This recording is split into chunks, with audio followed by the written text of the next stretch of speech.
فلا هادي له، وأشهد أن لا إله إلا الله وحده لا شريك له، وأشهد أن محمدًا عبده ورسوله وصفيه وخليله. نشهد أنه قد بلغ الرسالة وأدى الأمانة وكشف به الغمة وجاهد في الله حق جهاده حتى أتاه اليقين، فصلوات ربي وسلامه عليه وآله وصحبه أجمعين. أما بعد، فأوصيكم عباد الله ونفسي المقصرة بتقوى الله، فإن تقوى الله خير زاد ليوم الميعاد. قال الله تعالى: يا أيها الذين آمنوا اتقوا الله ولتنظر نفس ما قدمت لغد واتقوا الله إن الله خبير بما تعملون.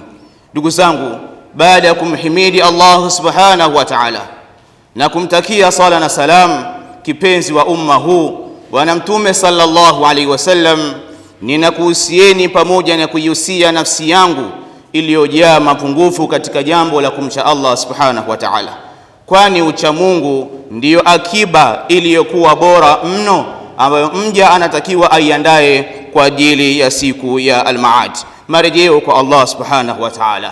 Allah subhanahu anasema: enyi ambao mlioamini, mcheni Allah subhanahu, na kisha nafsi itazame nini imetanguliza kwa ajili ya kesho. Ndugu zangu katika imani, mwanzo wa aya hii utaona Allah subhanahu wa ta'ala anatuamrisha jambo la uchamungu. Ndugu zangu katika imani, nini unajifunza katika hili?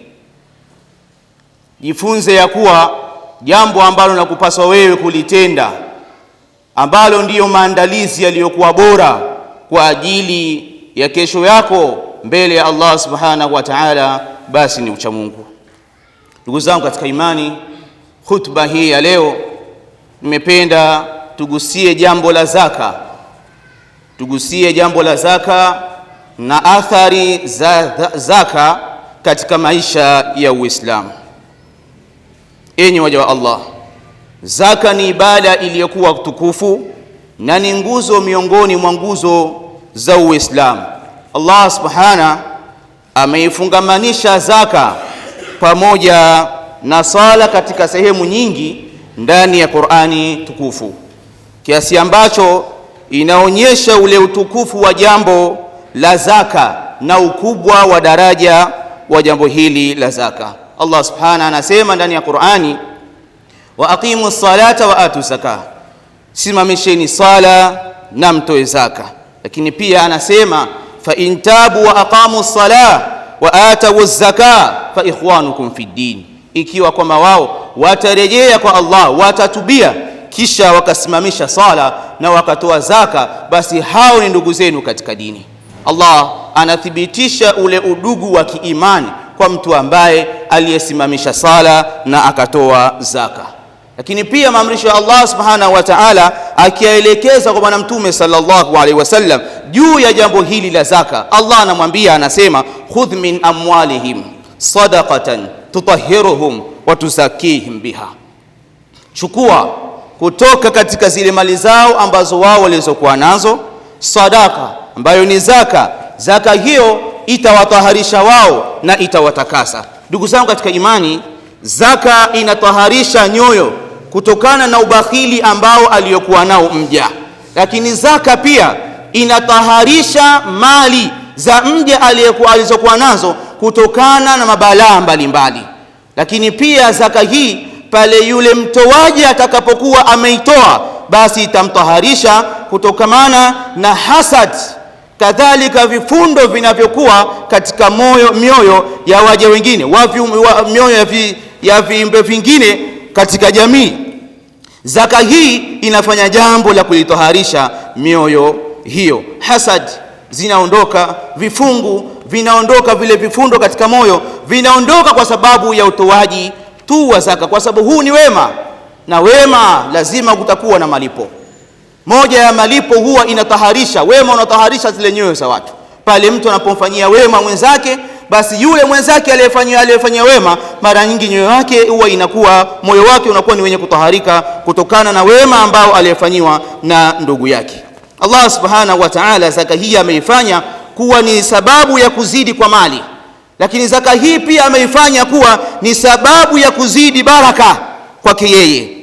Na zaka hii inapotolewa kwa mja huyu ambaye anatakiwa na sheria kutoa zaka, si kwamba ilamletea yeye mapungufu na ufukara wa mali yake. Allah subhanahu wa ta'ala anasema, wama ataitum min zakatin turiduna wajha Allah faulaika humul mudhifun, na chochote ambacho mtakachokitoa nyinyi katika zaka, hicho mnachokifanya mnautaka na kuutafuta uso wa Allah subhanahu wa ta'ala, basi watu wenye kutekeleza ibada hiyo ya zaka katika mfumo huo uliotajwa hapo katika aya, basi hao watu ndio ambao watakaopata ziada mbele ya Allah subhanahu wa ta'ala. Na Mtume sallallahu alaihi wasallam anasema, ma naqasat sadaqatun min mali, zaka unayotoa, sadaka unayotoa haipunguzi kitu chochote katika mali yako ambayo Allah subhanahu wa ta'ala amekuruzuku.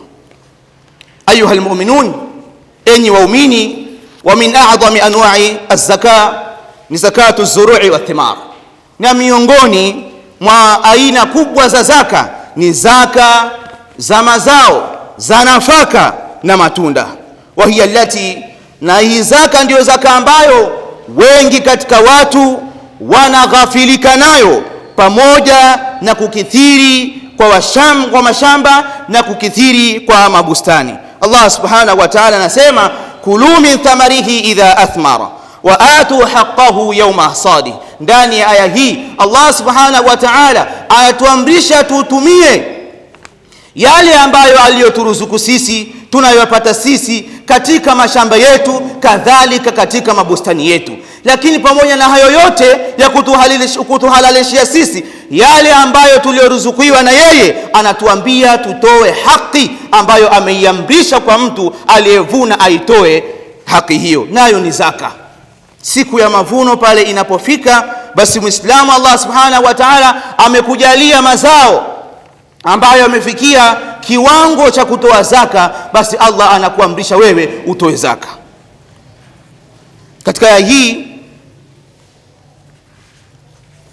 kuna maamrisho ya Allah subhanahu wa ta'ala ya kutoa zaka siku ya mavuno, lakini Mtume sallallahu alaihi wasallam pia anasema katika kubainisha hivyo viwango ambavyo vinatakiwa vitolewe zaka, anasema, fima saqati as-samaa wal uyun al-ushr wa fima suqiya bin nadhi nisfu al-ushr, katika mazao ambayo yaliyovunwa lakini wakati bado hayajavunwa yakiwa shamba, yalikuwa yakinyweshelezewa au yakimagiliwa na mvua, kadhalika na mito, basi yule mja anayemiliki hilo shamba anatakiwa atoe ushuru. Na kadhalika pale ambapo atakapovuna lakini mazao hayo yalinyoshelezewa kwa kumwagilia na kukawa ndani yake na mashaka, basi yeye anatakiwa atoe nusu ya 10. Ayuha almuslimun, enyi waislamu, katika visa ambavyo ni vikubwa mno ambavyo tunatakiwa tuvizingatie ndani ya Qur'ani vinavyohusu ubakhili wa kuzuia jambo hili la zaka na kuzuia haki za mafukara, ni kisa kile ambacho Allah subhanahu wa ta'ala alichokitaja katika suratu al-Qalam. Katika suratu al-Qalam Allah subhanahu wa ta'ala anasimulia kisa cha wale watu waliokuwa wakimiliki bustani. Kulikuwa na mtu mmoja ambaye ni mwema, anamiliki bustani iliyokuwa kubwa. Pindi ambapo msimu wa mavuno unapofika, huyu mtu alikuwa akiwaita mafukara na masikini mbalimbali, kisha anawapa fungu katika matunda ambayo yeye aliyoyavuna ndani ya bustani zake hizo. Basi Allah subhanahu wa ta'ala akawa anambariki yeye katika mazao yake na matunda ambayo anayoyapata ndani ya bustani hizo. Lakini mtu huyu ilifika kipindi Allah subhanahu wa ta'ala amekadiria umauti wake. Mtu huyu akawa ameondoka katika maisha na vijana wake wakamrithi yeye, lakini wao walikuwa kinyume na vile ambavyo baba yao alivyokuwa. Baba yao alikuwa ni mkarimu, baba yao alikuwa ni mtu wa ihsani, lakini wao hawakuwa katika sifa hizi ambazo baba yao alizokuwa nazo. Basi ulipokaribia msimu wa mavuno, baadhi yao waliwaambia wengine kwamba hivi leo sisi hatutamwacha maskini yoyote akaingia katika shamba letu na akapata chochote katika mabustani yetu haya. Basi wakafikiana kwamba wao watoke kabla ya kuchomoza kwa jua, na ilhali hakuna fukara yoyote wala maskini yoyote ambaye atakayefahamu kuhusiana na utokaji wao huo. Allah subhanahu wa ta'ala anasema, idh aqsamu la yasrimunha musbihin wa la yastathnun, pindi ambapo wao walipoapa ya kuwa tutakwenda kuvuna katika wakati wa asubuhi ya mapema, na wala wao hawakuvua, wakamtanguliza Allah subhanahu wa ta'ala katika hilo kwa kusema pale ambapo Allah subhanahu wa ta'ala atakapopenda, kwa maana ya kusema insha Allah. Allah subhanahu wa ta'ala akawa ameupeleka moto au afa kutoka mbinguni, kisha balaa hili likaikumba ile bustani yote. Allah subhanahu wa ta'ala anasema, fatafa alaiha taifun min rabbik wa hum naimun fa asbahat kasarib. Basi bustani hilo likawa limezungukiwa na balaa, likapatwa na balaa ambalo linalotoka kwa Allah subhanahu wa ta'ala, na ilhali wao wakiwa wamelala. Basi hilo shamba na bustani lao hilo likawa ni kama vile usiku wa kiza. Basi wao walipokusudia kutoka hiyo asubuhi waende, wakawa wameliendea bustani lao hilo, lakini hawakulifahamu. Wakawa wanasema wakiambizana, inna la dhalun, kwamba sisi tumekwisha potea, si huku ambako tuliko. Kisha baada ya kufahamu uhalisia, wao pia wakaanza kusema, bal nahnu mahrumun, hapana, shamba ndio hili, lakini sisi ni wenye kunyimwa kwa nia zetu mbaya tulizokuwa nazo za kuwazuia maskini na mafukara kupata riziki yao katika mabustani yetu haya. Basi hawa watu wakawa ni wenye kunyimwa na Allah subhanahu wa ta'ala matunda yaliyokuwa ndani ya bustani hile, kwa sababu ya kuwazuia wao mafukara au kuzuia kwao haki za mafukara. Ndugu zangu katika imani, enyi watu wa mashamba na mabustani, mcheni Allah subhanahu wa ta'ala katika mali zenu. Hakika haki ya fakiri ni sababu ya kubaki kwa neema ambayo Allah subhanahu wa ta'ala aliyokuruzuku wewe na kutunuku wewe. Kuitoa ile haki ya fakiri na maskini ni sababu ya uwepo wa kubaki kwa neema hiyo. Ndugu zangu katika imani, masahaba ridwanullahi alaihim, bila kuwasahau, walikuwa ni waja wa Allah ambao walikuwa na pupa mno juu ya kutekeleza jambo hili la zaka. Pindi Mtume sallallahu alaihi wasallam alipofariki, baadhi ya makabila ya Waarabu yalirtadi, yakatoka katika Uislamu na yakawa yanazuia zaka. Abu Bakari wakati huo ndo alikuwa ameshika khilafa. Baada ya kufikiwa kwa habari hii, alitamka maneno akasema, wallahi la uqatilanna man farraqa baina as-salati waz-zakah, wallah, naapa kwa Allah subhanahu wa ta'ala, nitapambana na yule ambaye aliyetofautisha kati ya sala na zaka. Lakini pia asema, wallahi law mana'uni iqalan kanu yuaddunahu ila rasulillahi sallallahu alayhi wasallam laqataltuhum ala man'ihi, muttafaqun alayhi.